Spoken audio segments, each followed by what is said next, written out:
let me begin, since we're all on the call and you can hear me, it seems, of our first case. So if you're on the screen, you should be able to see a picture of a man. On the right there is, his name is Jeffrey, and that's me on the left.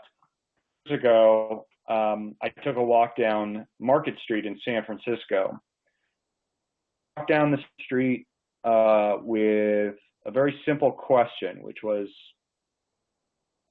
for all the neighbors living on the streets, family or friends that you'd like to message to for the holidays. And Jeffrey was sitting there in downtown San Francisco, and he said he hadn't seen his family in a number of years. So he recorded a short video message. That night, I took the video, and it was on my smartphone. I didn't really know what to do with it, but I found a Facebook group connected to his hometown. So I posted the video there with a little bit of a note saying, this is Jeffrey. I met him in San Francisco on the streets. He says he's from this town. If anyone knows who he is, please, be in touch. And within an hour, people commented on and shared the post. The post that I had put in the Montoursville, one of the Facebook groups. And as you can see, they included a little bit of a picture, a video with him. And it was shared hundreds of times, liked hundreds of times. Within the first 20 minutes of the post, tagged. And she and I spoke the next day on Christmas, and she told me that Jeffrey had not only been out of touch for 24 years, but had actually been a missing person for the past 12 years. It struck me that, here's a man that as probably hundreds and hundreds of people had walked by that day, who in my eyes was just another, homeless Joe or Jane. But to this family in Pennsylvania, and this community in Pennsylvania, friends, classmates, neighbors who reached out, a beloved one. This was someone that was important. And so earlier this year, Jennifer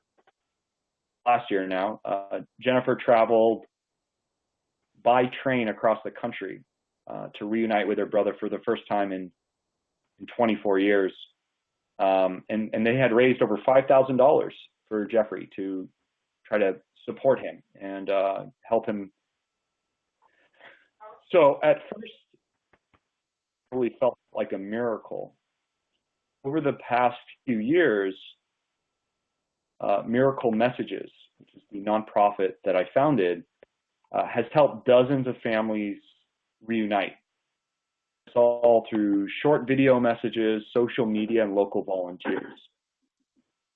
So just a couple quick examples. Ben reconnected with his brother after 17 years and checked himself into rehab shortly thereafter. He had been struggling with alcoholism and depression for a number of years and got himself into rehab.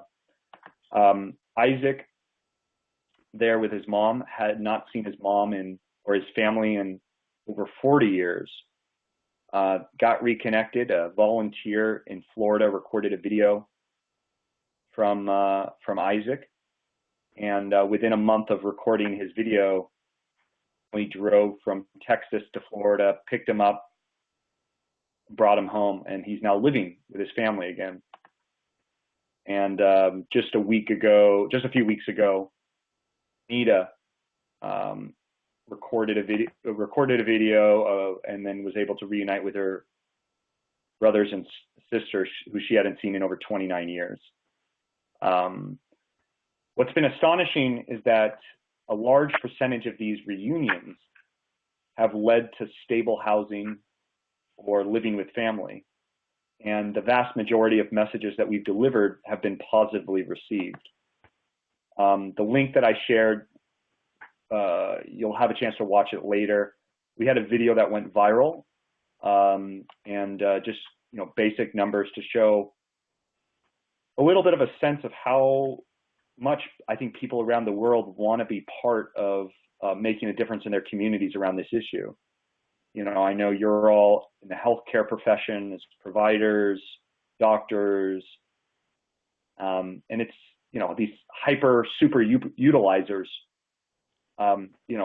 Statistically, we can, do some hot spotting and target exactly where they are and be proactive in offering services. But I think there's this other dimension to realize that each person is not just a homeless person or a super utilizer. They're someone's brother or sister. They're somebody. Chance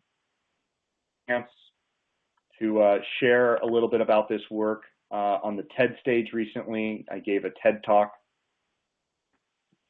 As a little bit of background on how we got started, my uncle in the middle there had been homeless for about 30 years, suffered from schizophrenia, lived on and off the streets. I saw him as a homeless man. He's my beloved uncle. And so after he passed away, I just started having conversations with folks on the streets. And that's how I really got started with this work. Just a couple kind of quick ideas, and then I wanted to open it up so homelessness is oftentimes thought to be houselessness, really composed of two parts. There's this lack of stable housing, the physical needs, the base of Maslow's pyramid, and then this loss of social support systems and sense of belonging, what we call the social home at Miracle Messages. And so you really can't restore one permanently without the other. If you're going to have someone stay there, they really need to have a social network just like we do to really support us. And likewise, you can't just connect them to family and friends and expect their entire life to be fine and dandy now. They do need to get into stable housing. But what's interesting is there's really an emphasis in our society on the lack of housing rather than lack of social support and friends and family. And yet, as people, we're much better equipped to provide peace to each other, the social support, the sense of self-worth, the relationships, the sense of belonging. So really what we're doing at Miracle Messages is enabling people around the world to do this and to offer this to folks in their communities, neighbors who are experiencing homelessness. These are statistics that I'm sure you're very familiar with. 5% of Americans, accounting for 50% of healthcare costs, 1% of Americans, percent of healthcare costs. What's interesting, diving a little deeper into those numbers. So, that's at the kind of huge macro level, the dollar amounts. I looked into one local jurisdiction. So here in the Bay Area, San Francisco, Oakland, there's a large homeless population, large low-income populations, people just on the brink. So here at one of the Sutter Health affiliates, Hawthorne Summit Medical Center, 50% of emergency visitors are non-urgent, 25% are frequent. And tell me is, I'm sure folks go in there for things that they could, better access through, primary care physician and routine checkups, but that masks the other reason why they go in there, which is they're lonely. Many people go into the emergency room and look for the same nurses and doctors because they start forming bonds and relationships with them. It can be a very isolating, traumatic experience to be on the streets. And so I imagine just by focusing on that social angle, that emergency room visits, the number non-urgent, through both the relationship itself as well as the information and resources that open up from the relationship, that can really make a difference in lowering those numbers. So yeah, I think you probably have a better understanding of than how this potentially could be of interest or not to you and your clients. So I just kind of wanted to give a snapshot of what we've done I think just in closing, and Larry, thank you again for this time. We're about to do a pilot at a systems level. So we're going to be working with the city and county of San Francisco to implement miracle messages in all the nonprofits and offering it to all clients interested in this work. Otherwise, we've been very grassroots. We've had over 5,000 people around the world reach out to us wanting to start their communities. I'm sure wherever each of you are based, there's probably people in your community who are interested in a Miracle Messages chapter. I'm happy to both talk about how we enable that at a grassroots level through a mobile app and a soon to be launched web app where you can log in and see the cases in your area. But I'm also, I think, excited by the possibility of working with each of you individually, as well as Family Medicine Education Consortium, future pilots, similar to the one we're doing in San Francisco, where we could really implement this kind of at a customized level within the system, figure out how it would work with the different providers, things like HIPAA and privacy, which I'm sure are going to be big considerations, and make this actually work and kind of utilize the opportunity we have. So I'll say thanks for the time and just kind of open it up for questions.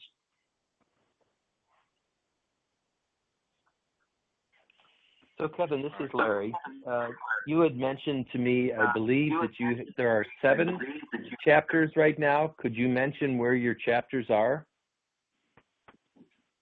Sure. So we have chapters sprouting up at this point, it's probably about 25 different communities. I'll share a list in the chat box so you can kind of go to our website and see which ones I'm talking about. But San Francisco, New York, Washington D.C., some of the larger cities, as well as we have London, England, Dallas, Fort Worth. There's a few smaller communities as well: Waco, Texas, Calgary, Canada. Chapters is we've seen the chapter lead who's well connected to the service industry where they're working with there already. They tend to take off and do the best, whereas some of the other cities, sometimes where there's a larger geographic area and there's just more players, it takes a little bit more time. So what we do is we really focus on volunteers to local homeless service providers and as partners as a first step, and but we're still kind of continuing to develop that model out. But here's a little bit of a snapshot of where we have people interested in starting chapters right now.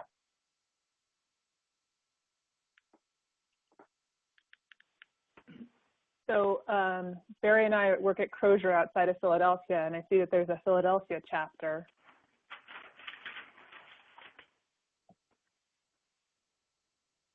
The Philly chapter is actually pretty vibrant. There's about 54 members in the Facebook group at this point.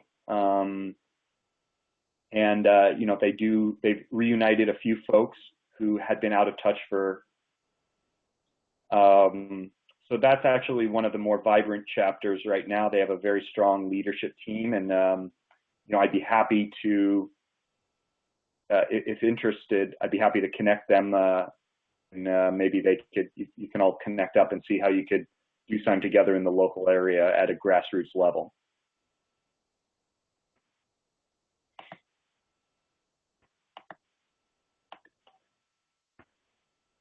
This is a really inspiring project. Thank you very much.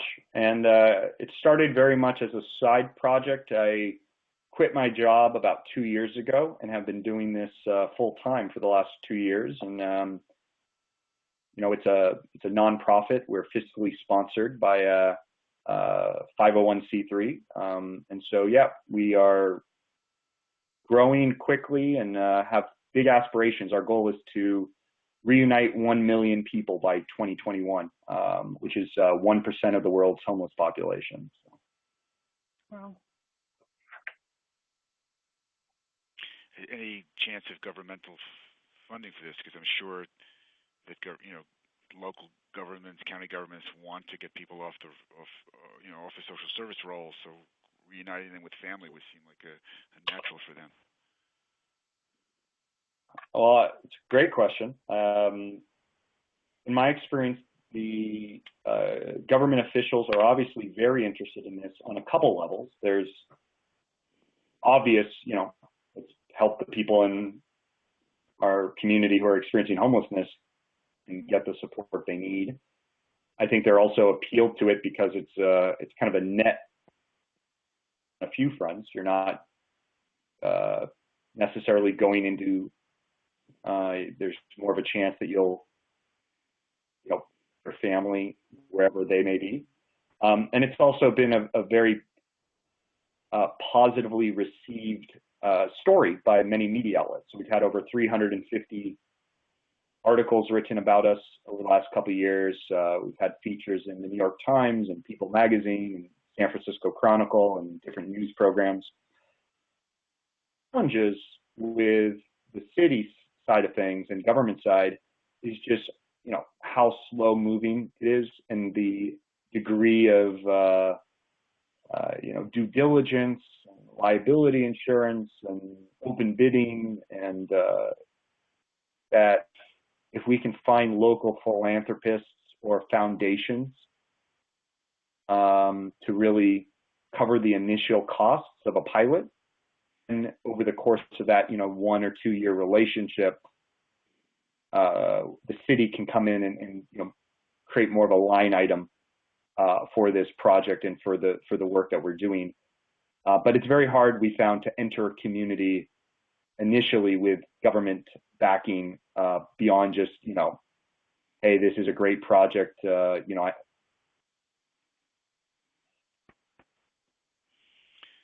guess you need the groundswell of support first before, because otherwise it looks like it's being imposed from above. Yeah, I think, part of it is, we have a lot of support from the grassroots level. I just think we move pretty slowly. If you know of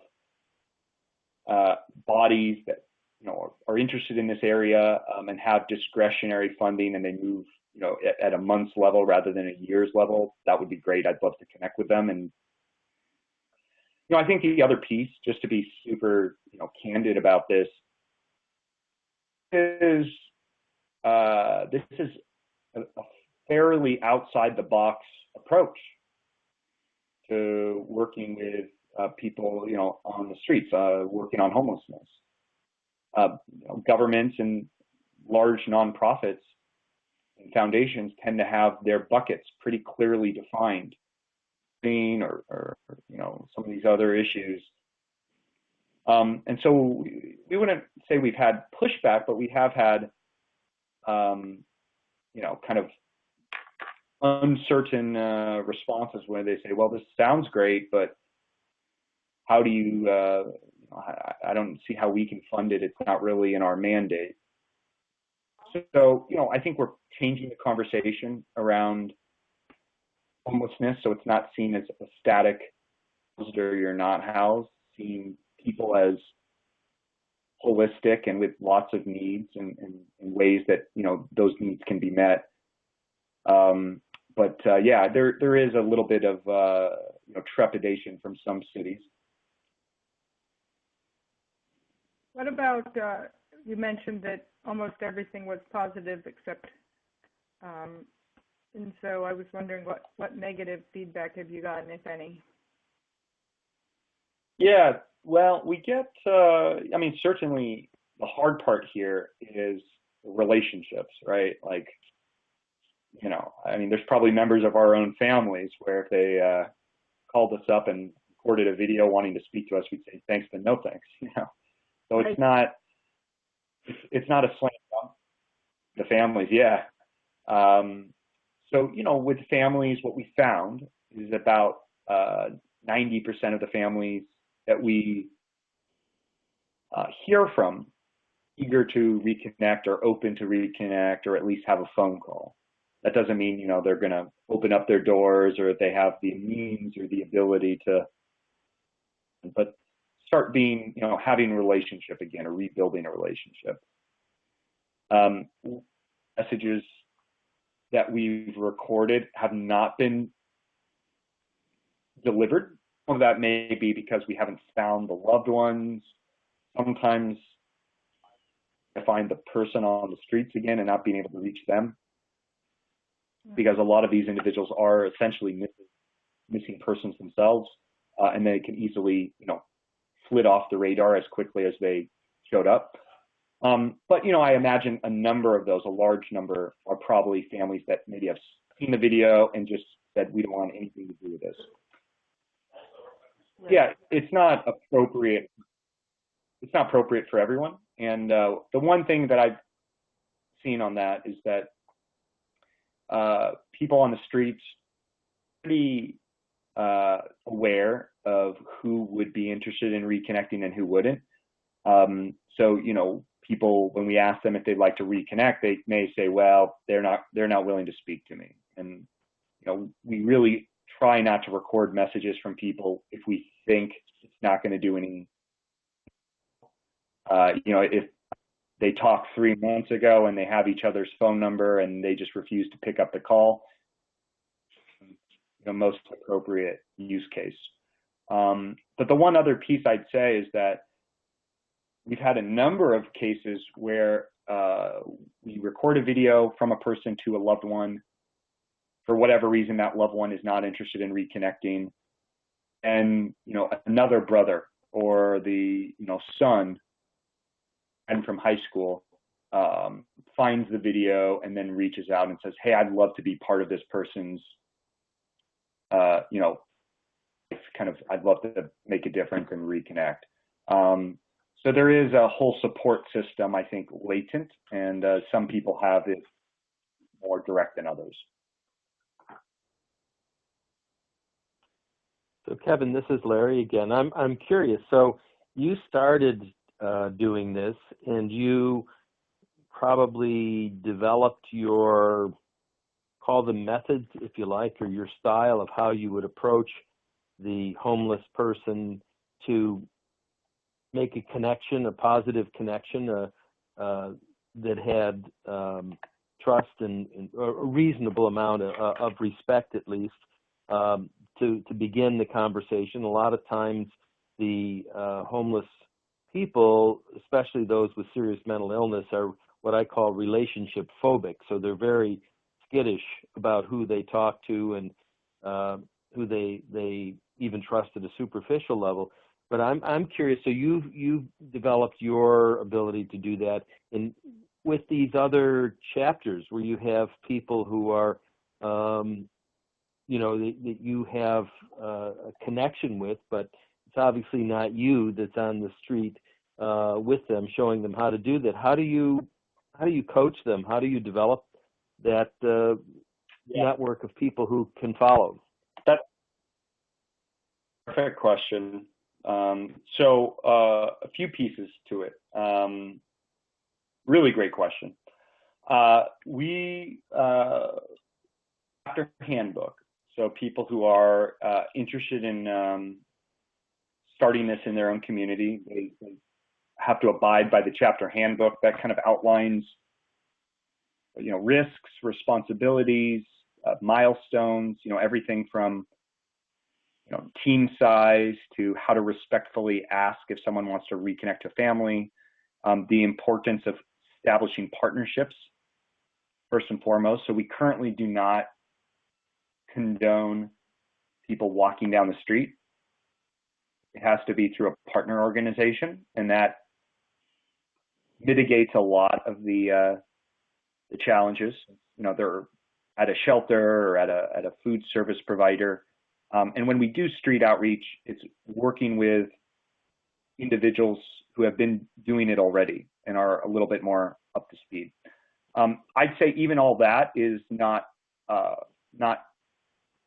fully sufficient. What we're developing in the pilot with San Francisco in the first couple months, beginning in March, is going to be a training curriculum, videos and tests, and really a kind of walkthrough that covers everything from how to ensure your own safety, how to reach out to family members and friends respectfully, how to start a conversation, when to disengage, how to double check on informed consent. So it's really standardizing a lot of our processes and making sure that people are properly trained. And that's something that we'll be developing over the next few months. Thank you.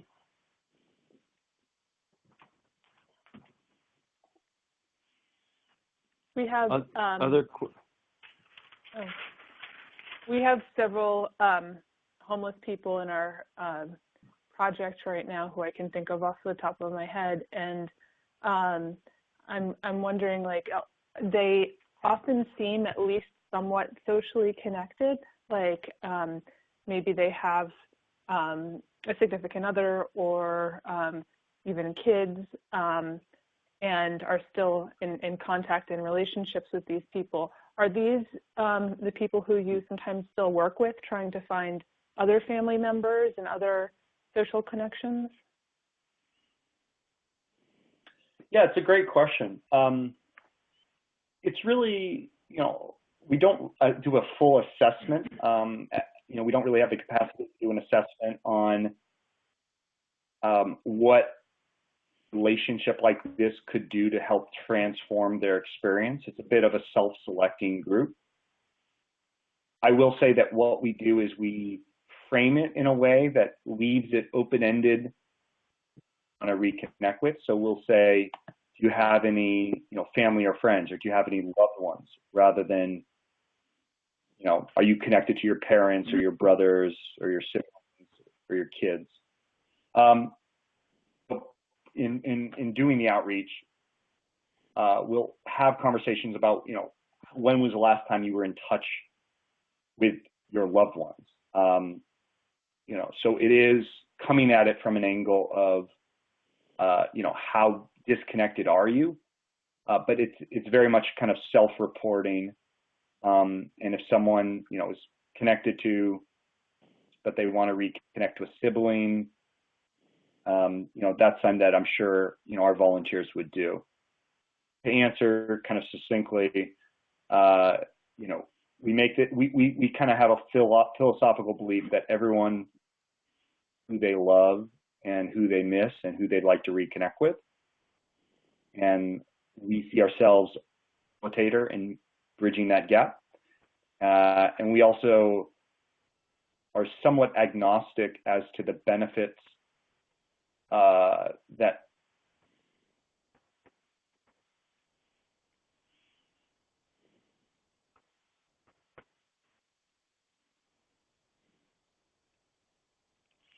Hello? Kevin, Hello? I think we're losing you. Barry, can you hear me? I can hear you, Larry. Okay, I think we've lost Kevin, although it shows him still on the line here.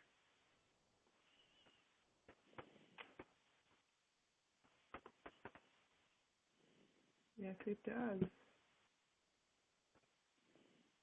Huh. Interesting. That does sometimes happen. Either that or he muted himself. He was in the middle of talking, so I know. see. That would be unlikely. Yeah. So I just want, while we're waiting for Kevin to reconnect, I'm assuming he will try. Ellen, Barry, Mara, any reactions? I mean, it's very interesting, Larry. You're always great at finding people doing interesting work. I mean, it's one of the things I love about the Innovators Network that you have at the conference every year. So, I mean, this is great stuff.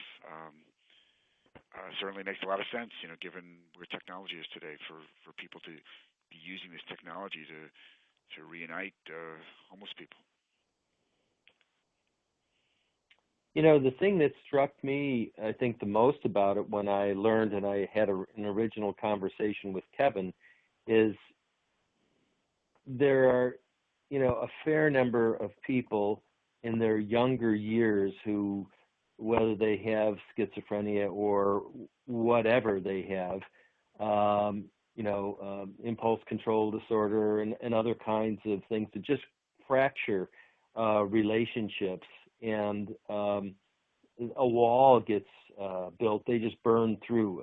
Addicts in particular just burn through. They use everybody overtly and covertly. And after 10, 20 years, that sometimes that they're just off in a corner, and a lot of that, it's kind of like people in prison, men in prison in particular.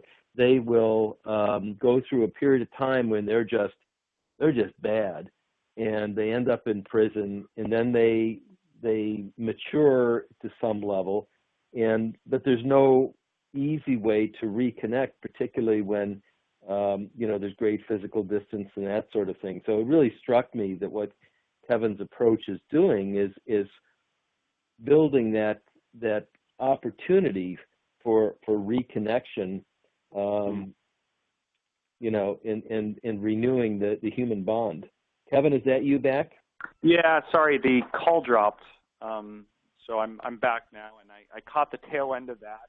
Sounds like you're covering me very well with what I would be sharing as well. What you started to kind of tie into, if I kind of can step in for a moment, is the reasons for why people are disconnected in the first place. And a big part of it is the technological barriers. So, digital literacy, not having access to a computer, not knowing a phone number, having lost a phone number. But there's an even bigger reason, which I imagine, all of you could probably suspect, is the emotional barriers.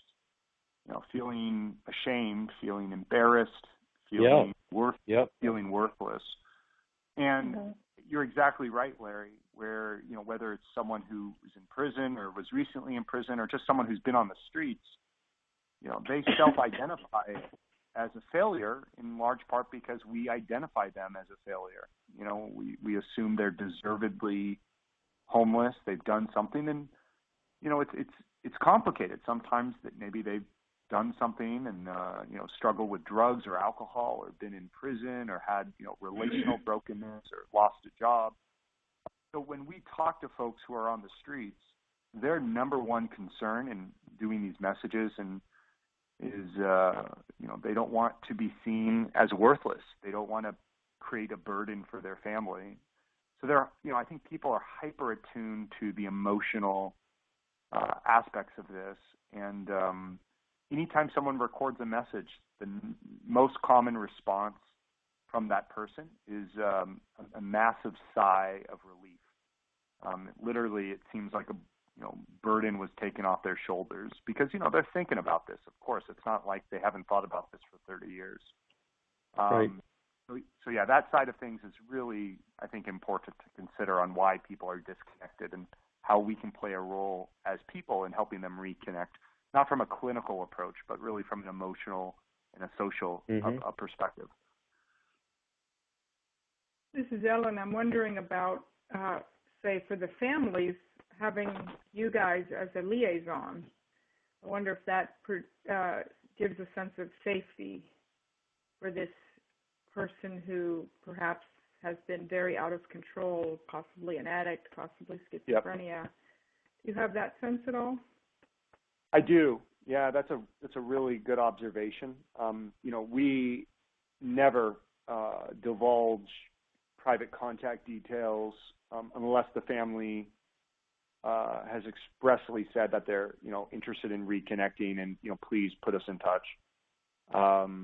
And it's for that very reason. Even when families reject the reunion and say we're not interested, they usually, if not all the time, in my experience, thank us for what we're doing. They understand why it's important. For some families, they just say it's not, appropriate for our family.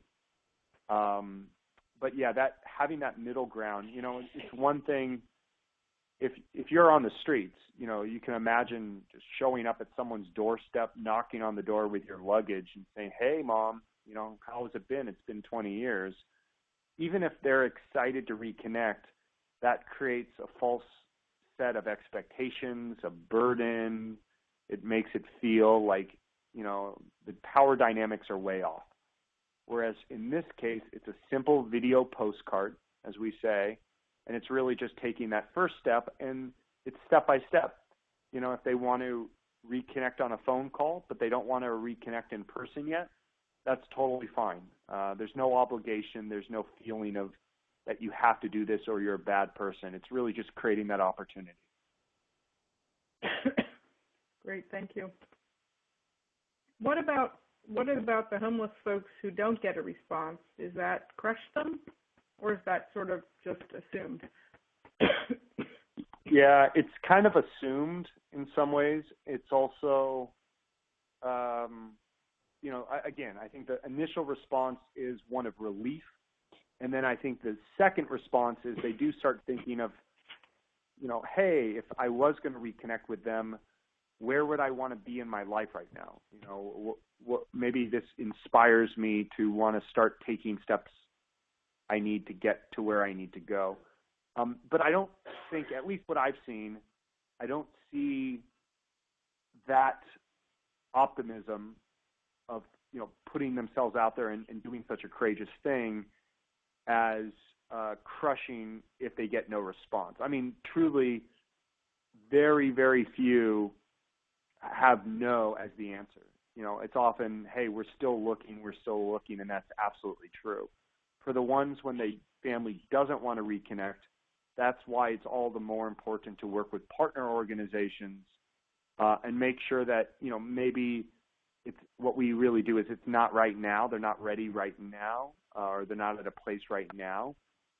But really building that person's sense of community and social support system where they stand, which is the other reconnection that we're doing. It's, people on the streets with their loved ones, but it's also us as a society with that person, because all of that constitutes the social home, and it's important to build those relationships as well.